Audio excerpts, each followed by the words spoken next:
So, good day. So, na ako para i-explain ako ang code o ang flow, aning ako ang dashboard sa akong system. So, first, the class declaration, this the public class home dashboard extends G-frame with natay bracket. So, home dashboard ay isang G-frame, ibig sabihin isa itong main window ng program. Sa main method, open close parenthesis, may open close parenthesis tayo dito sa main, then open close parenthesis method, tumatawag ka ng swing utilities, invoke later, or open close parenthesis, home dashboard with double colon, new, para i-launch yung window sa swing thread, best practice. Sa second po, yung window settings, may set tayo title dito, which is this, ang home. Set size, 900 and 600. Tapos, set as default close operation, open close parenthesis, G-frame that exit on close. Then, yes, kanina yung set location relative to null and set layout, new border layout. So, ang title is home. So, motong, yung tong size nga 900 x 600 pixels. Pag ni close, mo exit sa program. Sa centered sa screen, set location relative to null.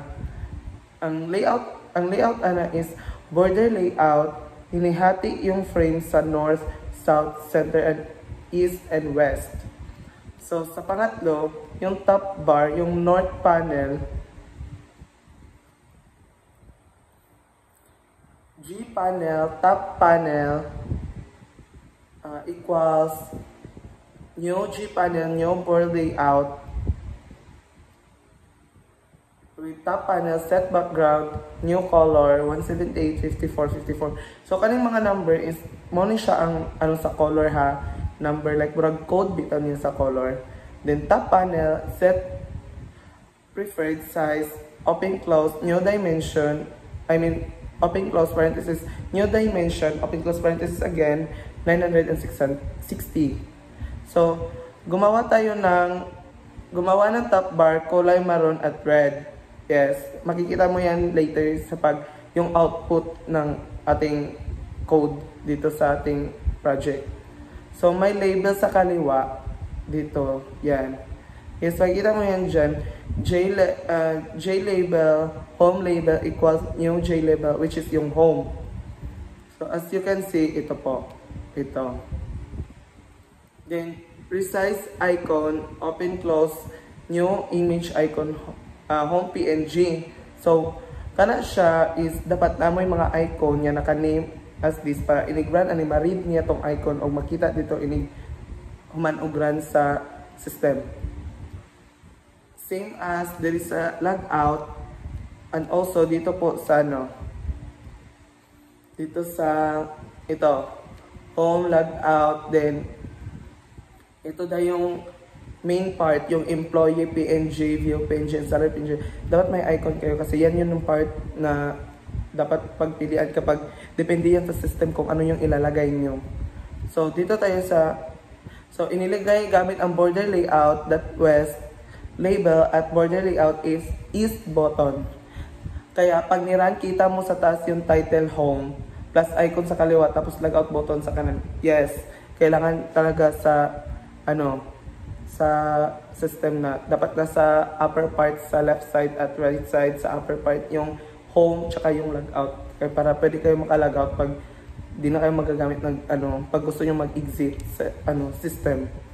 Then next is sa center panel, like sa main dashboard, yes, as what I've said, yung mga color ng background, so kailangan talaga meron para may creative naman tayo pag gumawa tayo.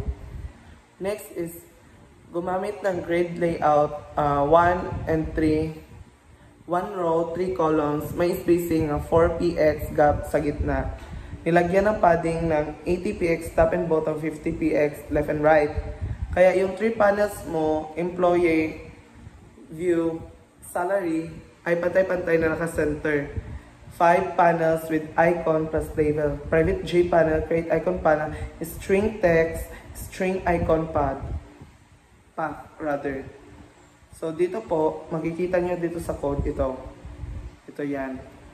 Yung mga may ganito yan, yung mga center panel, ito po. Yeah. Kasi dati pa to ng system, kaya nasira yun, iniba na lang namin kaunti.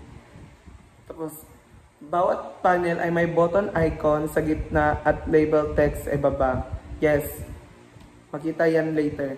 Icon is resized para makonsistent ang laki. Kaya may 3 malaking icons na may label sa ilalim na employee, view, and salary. Yes, para makita dyan dito ang name. Kaya kung dili nimo siya butangan og sizes manggod ang imong mga picture, which is dili makita ang name kay matabunan sa sa imong icon niya, wala nang resize, motto mudakot jud siya. Next is dito tayo sa action navigation. Sa action navigation, ito po yung J panel 1, employee panel 1, create icon panel 1, text, employee, icon path, employee PNG, yes, kana mo na siya. Dapat imong icon, dapat naka-name pod like this, kay para ibutang mo siya, i-send mo siya sa file para mo-randa yan siya, then mugana ang picture. Next is asa na ta? Sa other windows, the class employee windows extends G-frame, bracket jud ta dapat. Kaya kung bisag isa lang naka-bracket makulangan, di gyud na siya mo-run, error gyud na siya. So public employee window, set title, employee section, set size 400 and 300, set location relative to null. So same as uban nga magamit jud nato, which is diri asa na diri kani. So kailangan gyapon nato ang view section, salary section, kay para makita dito sa atong system.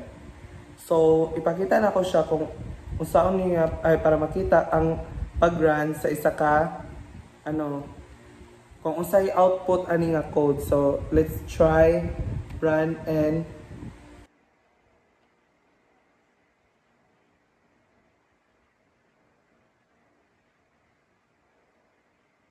so ito po yung output. So which is nasa itaas sa left side yung home, tsaka sa right side yung logout. 'Di ba may mga icon ka nakikita?